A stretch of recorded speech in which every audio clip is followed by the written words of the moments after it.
Ni sana Larry. Kwanza nataka nichukue nafasi hii nimshukuru Mheshimiwa Samia Suluhu Hassan, Rais wa Muungano wa Tanzania kwa kutukaribisha. Namshukuru ndugu yangu Evariste Ndayishimiye na pia ndugu yangu Rais Mwinyi na wote ambao mliofika katika kikao hiki. Mtanisamehe Kiswahili changu si kizuri sana, lakini naona nitang'ang'ana tu.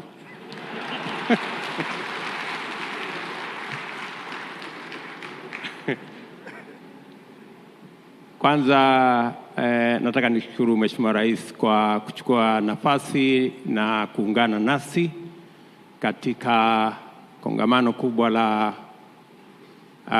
Climate Change Summit ambayo ilikuwa Nairobi. Na wakati ulikuwa pale ulinipatia maagizo ya kwamba nije katika mkutano huu. Na nimeambiwa ya kwamba maagizo ni instructions. Kwa hivyo sikuwa na la ziada ila nifike.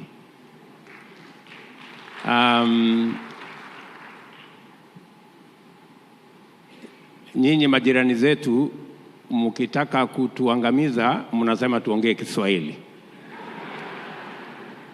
Na ndio hapo tunapata matatizo. Lakini nimesikiza taarifa yako Mheshimiwa Rais kwa makini sana na kufuatilia yale mmetueleza. Na pale pia nikisikiza nikapata msamiati wa Kiswahili katikati pale. Kwanza nikapata kujua ya kwamba tunaweza kuchochea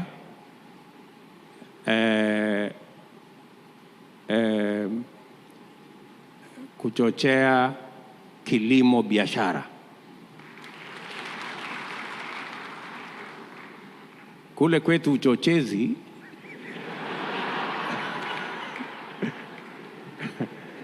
sana ni wanasiasa wanafanya uchochezi. Lakini nimeona kumbe uchochezi pia uko na positive ya kwamba unaweza kuchochea kitu kizuri na ikaendelea.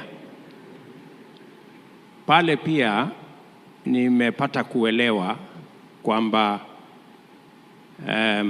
kuna mabadiliko ya hewa. Nilikuwa nafikiri ni mabadiliko ya mazingira. So hapo nimepata kuelewa, sasa nitaifuatilia vizuri. Kwa sababu wakati mmoja nilisema mabadiliko ya mazingara. Sasa jamaa mmoja kutoka Tanzania akaniambia mazingara ni mambo mengine. Yanakaribiana na uchawi sijui na kuelekea upande hiyo.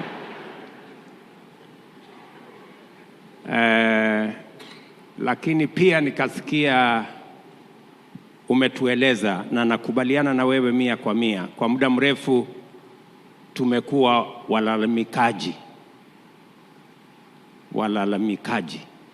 Nimesikia hapo. Lakini niko na malalamiko kidogo. Wacha niseme kwamba pia nimesikia kwa taarifa yako umerudia Azimio. Hao watu walikuwa na Azimio. Sasa nikapata kidogo wasiwasi kwa sababu kule kwetu Azimio ni mambo mengine.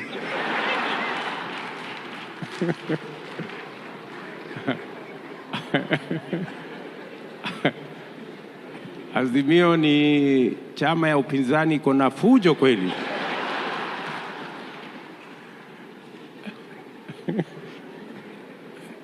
Lakini hata hivyo nimeelewa tena kwamba Azimio kumbe yanaweza kuwa ni mambo mazuri ya makubaliano. Alafu mwisho wacha nimsaidie, Kiswahili changu ni bora kuliko ya Larry, mtu wa kutoka kijiji yangu huko nyumbani. Amesema hapo ya kwamba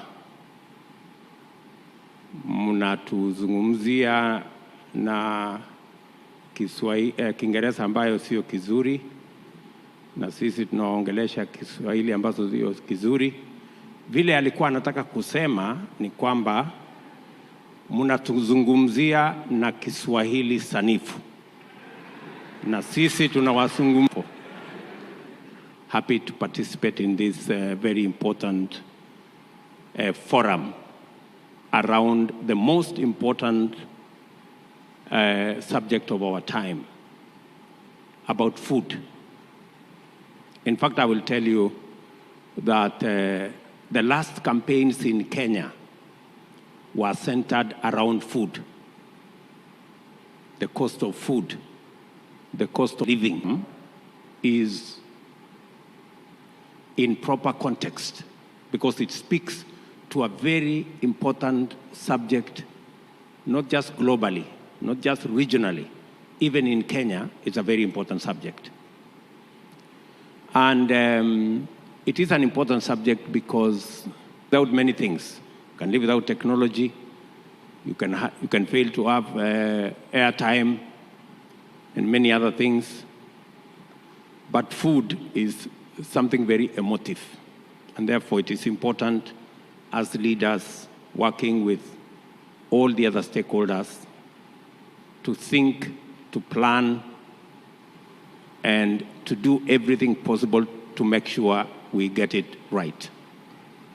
And this forum, therefore, brings in context the importance of the subject around food and food systems. And I want to just say two things, because Mama Samia has spoken for almost all of us, and my colleagues also have spoken to the issues in the best way possible. Let me just say two things. There are two things that are important from where I sit. Number one is how do we increase productivity? And number two, how do we bring youth into the equation? I think those two issues, encapsulates what I think should inform our thinking going forward. About productivity, let me say three things about productivity. How do we increase our productivity? How do we assist our farmers to produce more and to produce much more efficiently? Number one, fertilizer and seed. The provision of fertilizer and seed is very important. It must be accessible, it must be affordable, and it must be available. What we did in Kenya this year is that we registered 5 million farmers, and we distributed fertilizer online so that we eliminate brokers, we eliminate conmen, we eliminate people, middlemen, who normally should change farmers, and farmers end up with fertilizer that is too expensive. And because of what we did, we reduced the cost of fertilizer from about $50 a ton to less than $20 a ton. You will speak with your colleagues in Kenya across, and they will tell you that's what we did. And because of that, we increased our fertilizer uptake in just the last season alone. And I have a witness here because Yara, who spoke earlier, Yara International, were amongst our 4 suppliers who supplied the fertilizer to us. That's number one. And let me tell you the results. Last year, we projected to harvest 44 million bags. Because of the intervention around seed and fertilizer, our projection this year is that we will move from 44 million to 61 million bags of maize alone.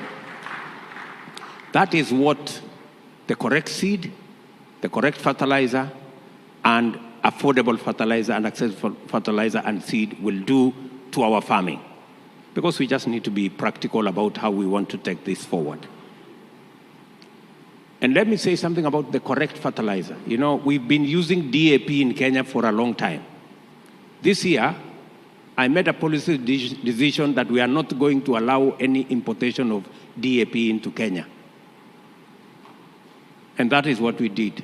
So we imported the fertilizer which our scientists assessed our soils and told us, these are the nutrients that are lacking in your soil, these are the correct nutrients. We did formulation of fertilizer that we are using for our farmers. Our farmers made noise, but I am telling you today, they are the happiest people. They are the ones who are telling us, you gave us the right fertilizer. That's number one. Number two is to reduce post-harvest losses. We lose between 30 and 35, maybe sometimes even 40% of what we produce because of poor storage, lack of transport, lack of infrastructure for drying, and many other things. So, what are we doing? We're doing three things. Number one, to reduce the loss of milk, we are distributing 650 milk coolers around Kenya to make sure that our farmers can get to a milk cooler within half an hour of them milking, so that we can improve the quality of our milk and we can reduce losses from milk because of milk going to waste, number one. Number two, we're investing close to $30 million to make sure that our farmers have dryers, especially in the grain areas. And number three, we are doing market infrastructure. We're building around 400 markets around Kenya, and we are building another 50 county aggregation and industrial parks where you have storage, including cold rooms, and where you can add value to some of your produce so that we not only save on post-harvest losses because of poor storage or lack of cold room, but we also add value and take it forward. Again, that increases our productivity and our production because we eliminate post-harvest losses. And finally, and I'm saying this just so that I don't take a lot of your time. We are working on how, and I really liked what President Suluhu said, that government is careful to make sure that farmers have affordable financing or accessible, affordable credit. The same way, Mama Suluhu, you told us in your statement that Tanzania is making sure that farmers have access to credit at below 10%. In fact, you told us 9%. That is exactly what we are doing in Kenya. In fact, we are adding 10 billion shillings to Agricultural Finance Corporation to make sure that farmers have seasonal credit that they can use to expand their productivity. And finally, and this is maybe unique to Kenya, because it's just good to tell you as our neighbors, many of you don't know that 85% of Kenya is arid and semi-arid. So when my sister from UAE was speaking, I was paying very keen attention, because what she's saying is partly what we are experiencing. And that is why in Kenya, we are working with Afri-Exim Bank, we are working with the World Bank and other partners to build 100 mega dams, 1,000 micro dams for water storage, because the future rains are going to be very unpredictable. And sometimes we confuse rain for water. We need water to grow food. We don't need rain. Let me say that again. I said we need water to grow food. It is not rain we are looking for. So sometimes we get confused. and wait for the rain instead of looking for the water. So I think that is as far as that goes. Let me finally talk about the young people. There is no future in agriculture unless we bring the young people on board. The average age of a farmer in Kenya is about 60 years. So, and when I became Minister for Agriculture, and I had a discussion with my peers then, the logo for the Ministry of Agriculture at that time was an old woman with ile jembe, the hoe, ile jembe. That was the logo of the Ministry of Agriculture. Explain to me how young people are going to have a different perception as a farmer if the logo of the Ministry of Agriculture is an old woman na jembe ameweka hapa kwa mgongo. That is how we changed. Tukabadilisha ile logo, tukaweka hapo greenhouse na irrigation infrastructure. Just, we need to create a new narrative around agriculture for us to bring young people on board. And let me say two things that I think of my head is, number one, technology. Technology will bring the young people into agriculture. That is why my dear sister from UAE said a young person can be an agroeconomist or agrotechnologist, but not a farmer. But it's the same thing, right? So, technology. How have we brought technology into the agricultural equation? Number one, I told you we registered all our farmers and we use technology to distribute our fertilizer, number one. Number two, today we are using e-Citizen, a government platform, digital platform, to disseminate agricultural extension service. So, because you can only do the correct farming if you have the correct information. And number three, we are using technology also for purposes of meteorology and early warning. I find many farmers in rural Kenya today, in fact, wanatumia neno la Kiswahili, yule mtu wa magician, ule wa simu, anasema itanyesha next week. That is how technology is helping inform farmers to plan themselves how to take this forward. And finally, mechanization is going to recruit young people into agriculture. I see it with my own children. Unless you mechanize, it becomes very difficult for young people to be recruited into that space. When you mechanize, they easily can identify with agriculture. So, and if I talk about Kenya, 45% of our agriculture is mechanized. We still have a whole 55% mechanization to do. And that is scope that we can use to recruit the young people of our continent into the agriculture space. Let me conclude by saying one final thing. The billionaires of the future, according to Africa Development Bank, will not be people in Google and all the other spaces. They will be people in agriculture. So if you want to be a rich man in future, you have to begin to go to the right corner. Start being a farmer. And I am telling you from experience because I am one of them. So, mujipange hapo kwa kilimo kama unatafuta pesa huko mbele. Hapo kwa kilimo ndio mabilionea watakuwa tukisonga mbele. Na kwa sababu hapo kwa kilimo ndio kutakuwa na mabilionea, pia mjue vile Mama Samia alivyosema,